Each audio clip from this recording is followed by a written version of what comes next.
The night sky over New Mexico shimmered with stars. At the Arecibo Observatory, Dr. Sarah Chen stared at her computer screen, frowning. Strange signals had been coming in for days. They were unlike anything she'd ever seen before. "Hey, Mark, come look at this," she called to her colleague. Dr. Mark Rodriguez hurried over, his coffee mug in hand. He leaned in, squinting at the screen. "What am I looking at, Sarah?" "I'm not sure," she admitted, "but it's not random noise. There's a pattern here." As they watched, the signal pulsed again. It was stronger this time, clearer. Sarah's heart began to race. Could this be it? The moment scientists had dreamed of for decades. Are we picking up an alien signal?" Mark whispered, his eyes wide. Sarah nodded slowly. "I think we might be." Within hours, the observatory was buzzing with activity. Scientists from around the world connected via video calls, all eager to analyze the data. As the signal grew stronger, it became clear. This was no natural phenomenon. It was a message from the stars. The next day, world leaders gathered for an emergency meeting. The news had leaked, and people everywhere were both excited and scared. What did the aliens want? Were they friendly or hostile? In Washington, D.C., President Emily Carter sat at the head of a long table. Around her were top scientists, military leaders, and government officials. "What do we know?" she asked, her voice steady despite the tension in the room. Dr. Chen, flown in from New Mexico, stood up. "The signal is definitely artificial, Madam President. We've managed to decode part of it. It's a distress call." A murmur ran through the room. The president leaned forward. "A distress call? From whom?" "We don't know yet," Dr. Chen replied. "But they're asking for help. They say their ship is damaged and they're low on fuel." General Mike Thompson, a tall man with graying hair, spoke up. "Madam President, this could be a trick. We need to be careful." President Carter nodded. "I understand your concerns, General. But if there are beings out there who need our help, we can't just ignore them." "Dr. Chen, can we respond to their message?" "Yes, Madam President. We figured out how to send a signal back." "Then let's do it. Tell them. Tell them we're willing to help." As the message was sent out into space, the world held its breath. Days passed with no response. People began to wonder if it had all been a mistake. Then, on a quiet Tuesday afternoon, it happened. Alarms blared at military bases around the world. Radar operators watched in awe as a massive object entered Earth's atmosphere. It was bigger than anything humans had ever put in space. In New York City, people poured out of buildings, pointing at the sky. A huge, silver ship slowly descended through the clouds. It was shaped like a flattened disc, smooth and sleek. Blue lights pulsed along its edges. As it got closer, everyone could see the damage. Parts of the ship were blackened and torn. It wobbled slightly as it flew, like a car with a flat tire. The alien ship headed towards Washington, D.C. News helicopters followed its path, broadcasting live to the world. Millions watched on their screens, hardly able to believe their eyes. In the White House, President Carter and her advisors watched the ship's approach. She took a deep breath, straightening her jacket. "Well," she said, "it looks like we're about to make history. Let's go meet our visitors." As the president's motorcade sped towards the National Mall, where the ship was landing, she thought about what this meant. Humans were no longer alone in the universe. Whatever happened next would change everything. The ship touched down gently on the grass. A hush fell over the crowd that had gathered.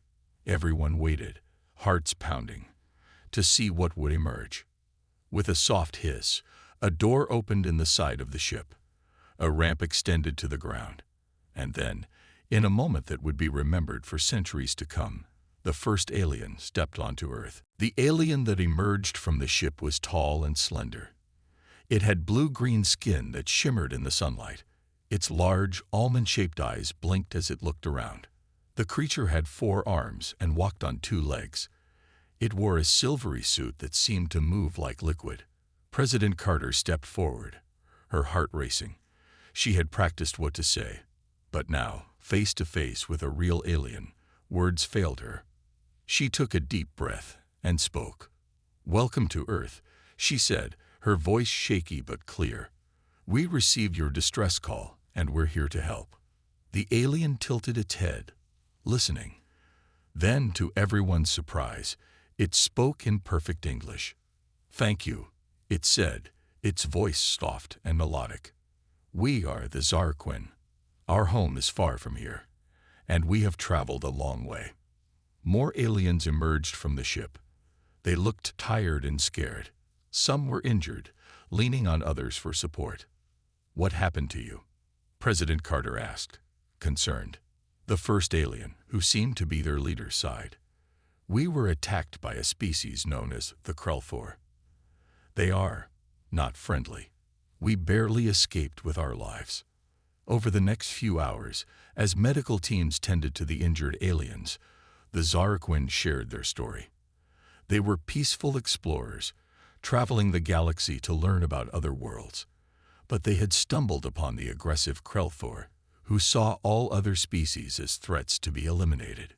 "We tried to reason with them," the Zarquin leader, who called himself Zin, explained. "But they wouldn't listen. They damaged our ship and chased us across the stars. We used the last of our energy to reach your world." Dr. Chen, who had been listening nearby, stepped closer. "Your technology must be incredibly advanced to travel so far," she said, her eyes bright with curiosity. Zin nodded. "It is. But right now, it's broken. We need help to repair our ship and replenish our resources." President Carter looked thoughtful. "We'll do what we can to help you," she said. "But I need to know, are we in danger? Will these Krelthor come here?" Zin's large eyes blinked slowly. We don't know. It's possible they could track us here. If they do, your world could be in danger." A hush fell over the group. General Thompson, who had been quiet until now, spoke up. "Madam President, if these Krelthor are as dangerous as the Zarquins say, we need to prepare. We should alert our allies, get our defenses ready." President Carter nodded. "Agreed. But first, let's get our new friends settled and start working on their ship." Over the next few days, the world watched in amazement as humans and aliens worked side by side. Scientists marveled at the Zarquins' technology. It was like nothing they had ever seen before. "Their energy systems are incredible," Dr. Rodriguez told reporters. "If we can understand how they work, it could change everything for us." But not everyone was happy about the aliens' presence. Protesters gathered in cities around the world, holding signs that read "Earth for Humans" and "Send them back." In a small town in Kansas, a farmer named John sat in his living room, watching the news. His wife, Mary, wrung her hands nervously. "What if those evil aliens come here, John?" she asked. "What'll we do?" John put his arm around her. "Don't you worry, Mary. If they come, we'll face them together. Humans have faced big challenges before. We'll do it again if we have to." Back in Washington, President Carter met with world leaders via video conference. They all agreed Earth would help the Zarquin. In return, the aliens offered to share some of their knowledge. "We cannot give you all of our technology," Zin explained. "That would go against our beliefs, but we can help you advance in ways that will benefit your people and your planet." As night fell on the 7th day since the aliens' arrival, Zin approached President Carter. His face looked worried. "Madam President," he said, his voice low, "our long-range sensors are picking up something. We fear the Krelthor may have found us." President Carter's face paled. She turned to General Thompson. "Get everyone ready," she said. "It looks like Earth is about to face its first interstellar threat." As alarms began to sound across the globe, humans and Zarquin alike prepared for what was to come. The future of Earth hung in the balance. As news of the approaching Krelthor spread, the world sprang into action. In every country, people worked together like never before. Old enemies put aside their differences to face this new threat. At the United Nations in New York, leaders from around the world met.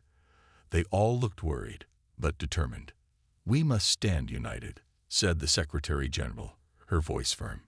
"This is not just about one country or one continent. The entire Earth is at risk." Meanwhile, in a secret military base in Nevada, human scientists worked side by side with the Zarquin. They were trying to understand the aliens' advanced technology and use it to defend Earth. Dr. Chen wiped sweat from her forehead as she studied a strange device. It looked like a glowing blue cube. "What does this do?" she asked Xin, who stood nearby. "It's a shield generator," Xin explained. "It can protect large areas from energy weapons, but it needs a lot of power to work." Dr. Rodriguez looked up from his computer. "We might be able to hook it up to our power grid," he said, "but we'd need to upgrade our systems fast." As they worked, TV screens in the lab showed news from around the world. In China, factories were working around the clock to build new weapons based on Zarquin designs. In Russia, pilots were learning to fly spaceships that the aliens had helped them build. And in Africa, huge dishes were being set up to scan the skies for the enemy. Back in Washington, President Carter met with her top advisors. General Thompson pointed to a map on the wall. "We've set up defense stations here, here, and here," he said. "If the Krulthor attack, we'll be ready." "And if they try to talk first?" the president asked. The room fell silent. Finally, an advisor spoke up. "Ma'am, from what the Zarquin have told us, the Krulthor don't talk. They just attack." President Carter nodded, her face grim. "Then we'll be ready to fight. But we'll also be ready to talk, just in case." In cities around the world, people prepared for the worst. They stocked up on food and water. Some built bunkers in their backyards. Others joined local defense groups, learning how to use new weapons designed to fight alien invaders. In London, a young woman named Sarah joined a crowd outside Buckingham Palace. The Queen was about to speak. "My dear people," the Queen's voice rang out. "In our long history, we have faced many challenges, but none like this. Yet I have faith in humanity. Together with our new friends, the Zarquin, we shall prevail." The crowd cheered, their voices full of hope and determination. As days passed, tension grew.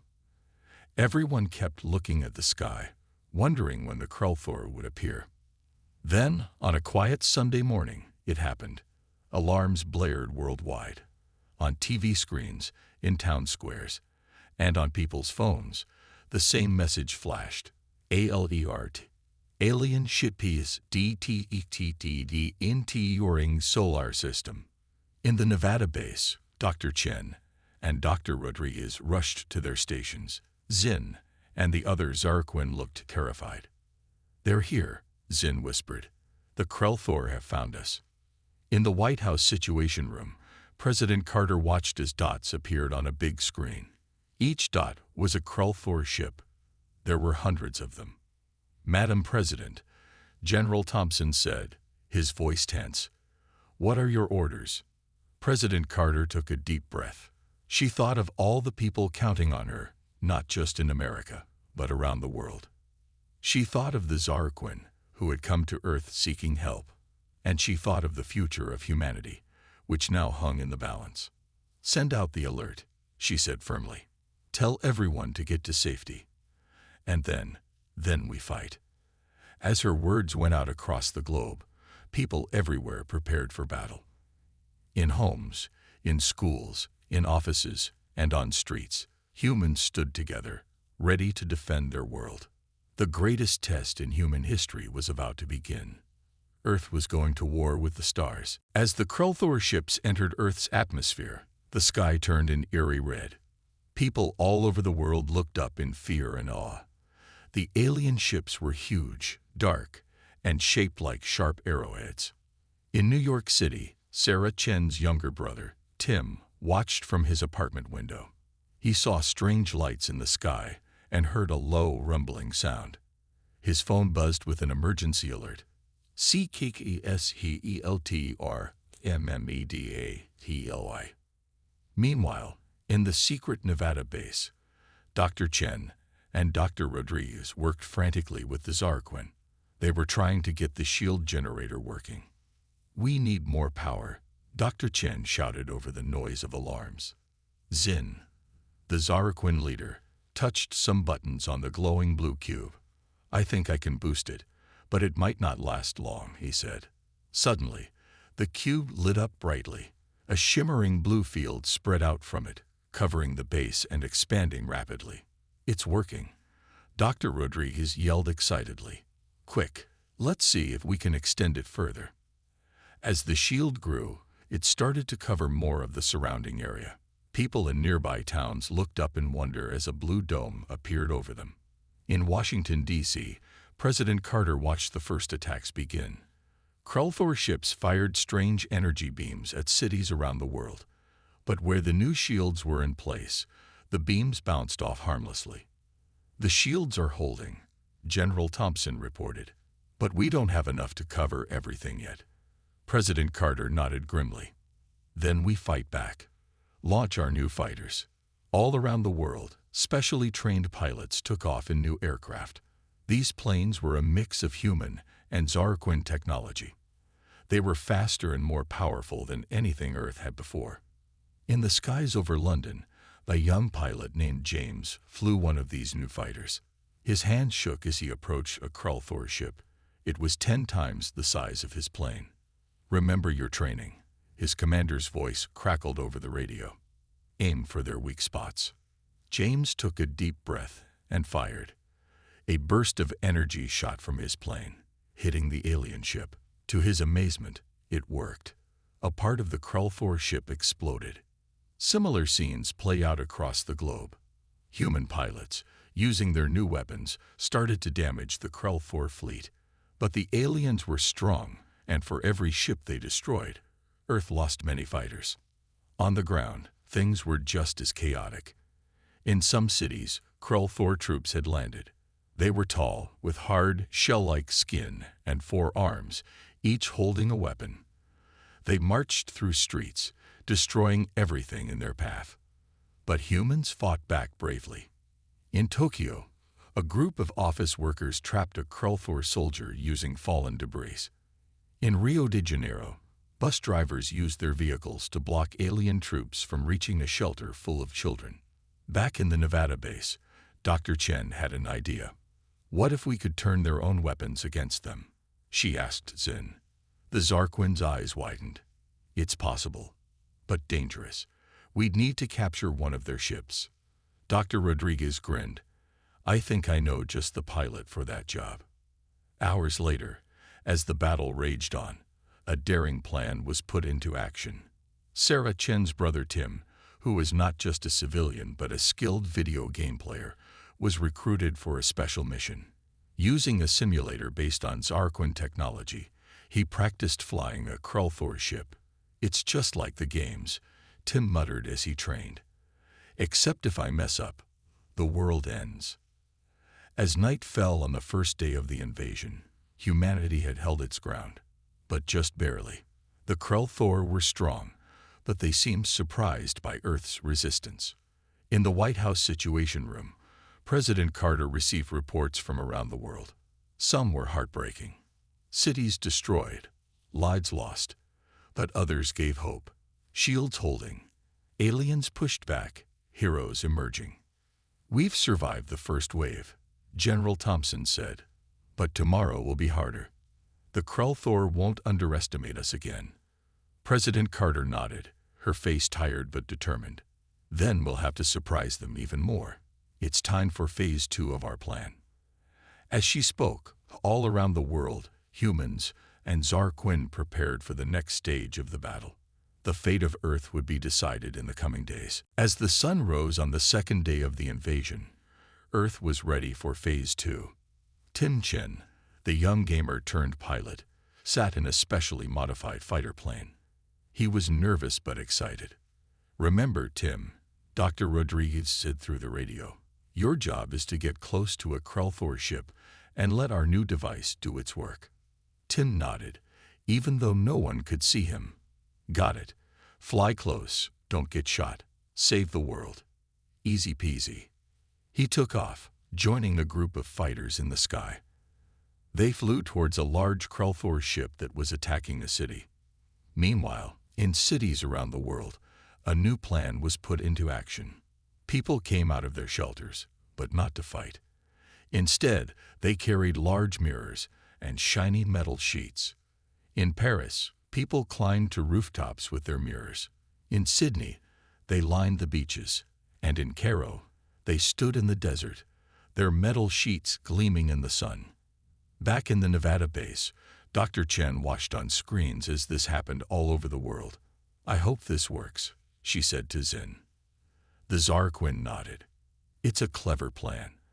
The Krelthor have never seen anything like it." In the sky, Tim's heart raced as he flew closer to the huge Krelthor ship. Other human fighters flew around it, distracting it.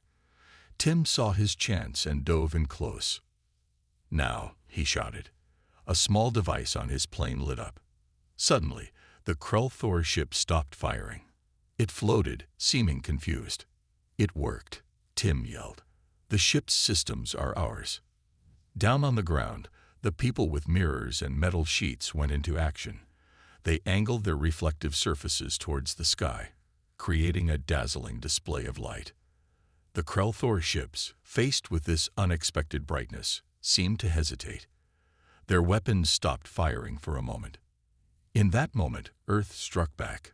Fighters all over the world used Tim's trick to take control of more Krelthor ships, and on the ground, hidden weapons powered by Zarquin technology fired up at the confused alien fleet.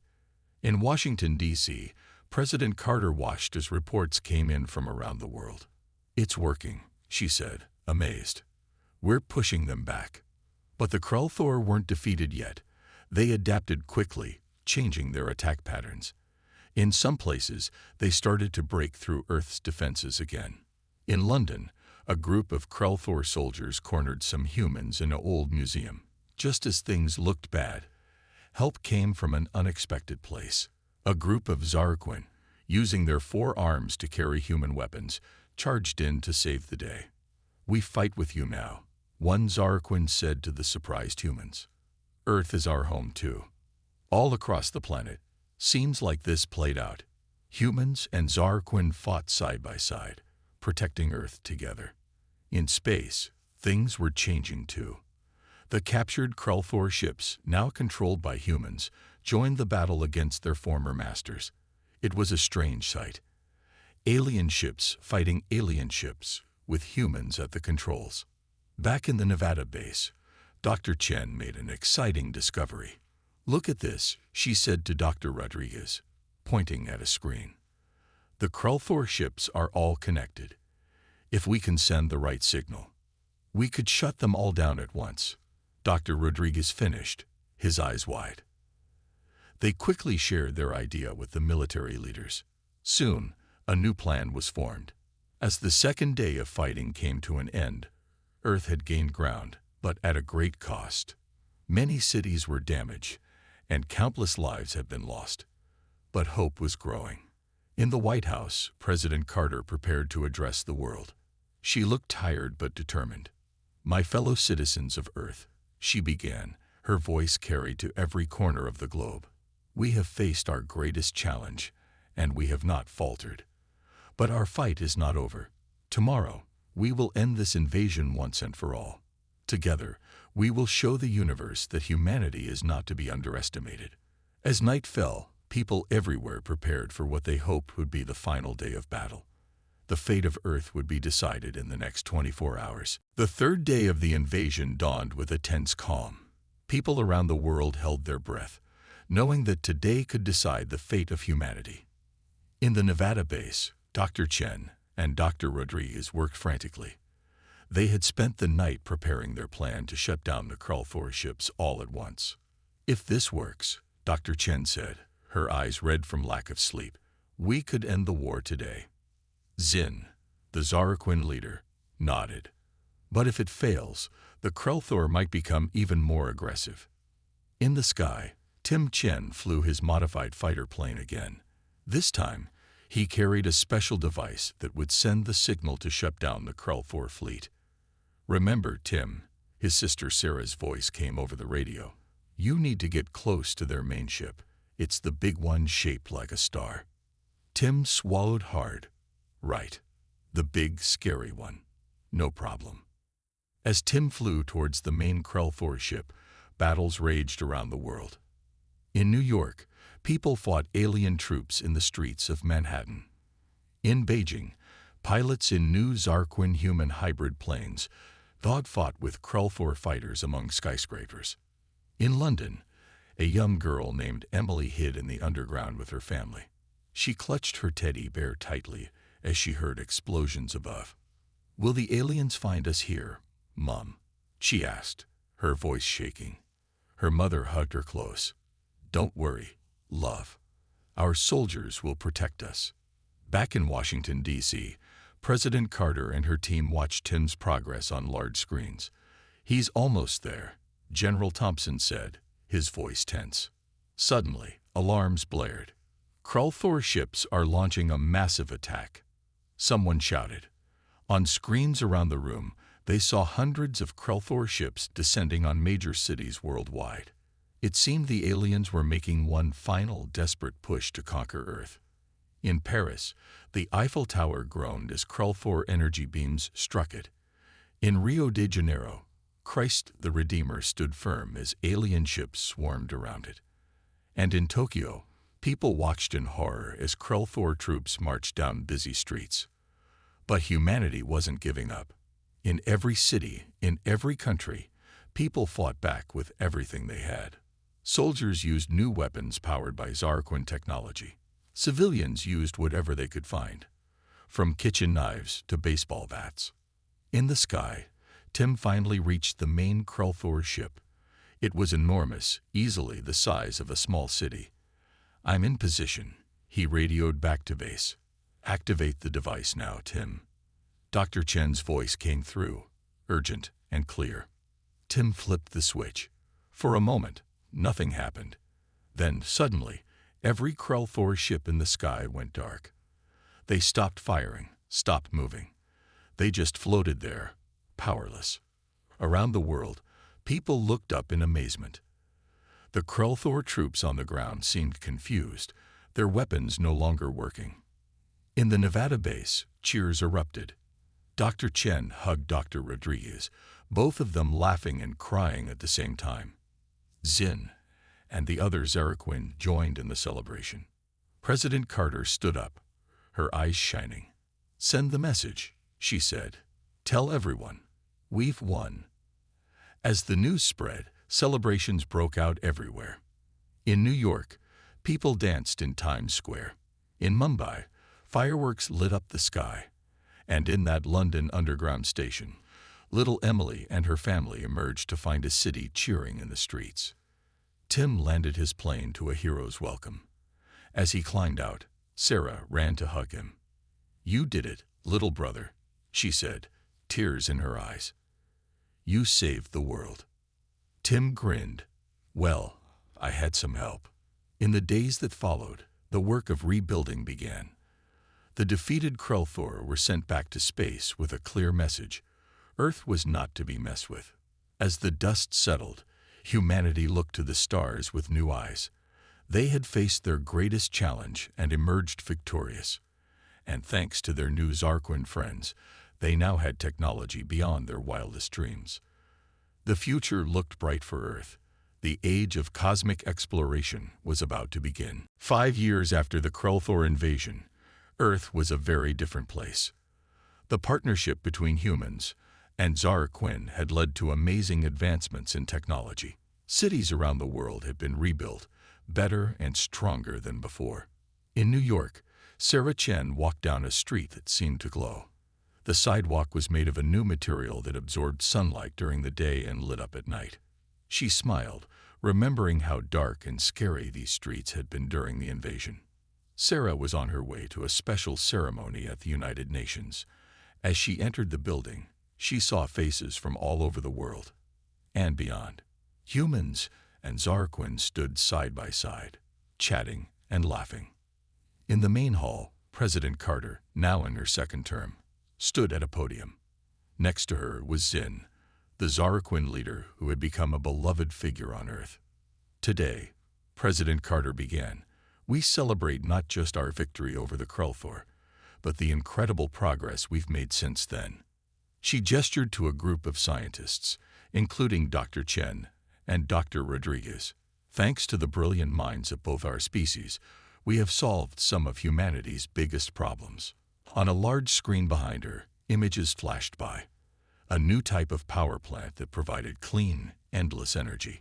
Hospitals using advanced Zarquin healing technology. Farms growing food in places that were once desert. But perhaps our greatest achievement, the president continued, is this. The screen showed a sleek spaceship, unlike anything humans had built before. Tomorrow, she said, her voice filled with excitement, the first human Zarquin crew will leave on a mission to explore our galaxy. The crowd erupted in cheers. Sarah felt tears in her eyes as she clapped. Her brother Tim was part of that crew. After the ceremony, Sarah met up with Tim. He looked nervous but happy in his new space uniform. Can you believe it? Tim said, grinning. 5 years ago, I was just a kid playing video games. Now I'm going to explore space. Sarah hugged him tight. Mom and Dad would be so proud, she said softly, thinking of their parents who had been lost in the invasion. Meanwhile, in a small town in Kansas, the farmer John and his wife, Mary, watched the ceremony on their new holographic TV. It's amazing, isn't it? Mary said, shaking her head in wonder. All these changes in just 5 years. John nodded, looking out the window at their farm. Solar panels that looked like ordinary roof tiles powered their home. In the fields, robots helped tend the crops, guided by Zarquin Eye. Sometimes I miss the old days, John admitted. But I can't deny life's better now. No more worrying about droughts or storms ruining our harvest. Back in New York, as night fell, the city lit up with a soft, green glow. This wasn't just for show. The lights were actually cleaning the air, another gift from Zarquin technology. In a park, children played on a strange-looking structure. It moved and changed shape as they climbed on it, keeping them safe while challenging their skills. Nearby, a group of teenagers flew small personal aircraft, laughing as they zoomed between trees. At the edge of the park, an old man sat on a bench, smiling as he watched the scene. A young Zarquin approached him. "Excuse me," the alien said politely. "But aren't you Dr. Rodriguez, one of the heroes of the invasion?" Dr. Rodriguez chuckled. "I suppose I am. But the real heroes were the ordinary people who fought bravely, and folks like you who chose to help us." The Zarquin sat down next to him. "I've been studying Earth's history. You've come so far in such a short time. It's impressive." "We had good teachers," Dr. Rodriguez said, nodding at the alien, "and a good reason to push ourselves. Nothing unites people like a common threat or a common dream." As they talked, a shooting star blazed across the sky. But it wasn't a star. It was the new spaceship beginning its journey to the stars. On board, Tim Chen looked out a window at the shrinking Earth. He felt a mix of excitement and fear. What would they find out there? What new challenges and wonders awaited? Whatever came next, Tim knew one thing for sure. Humanity was ready for it. Together with their new allies, they would face the future head-on, just as they had faced the Krulthor. The age of cosmic exploration had truly begun.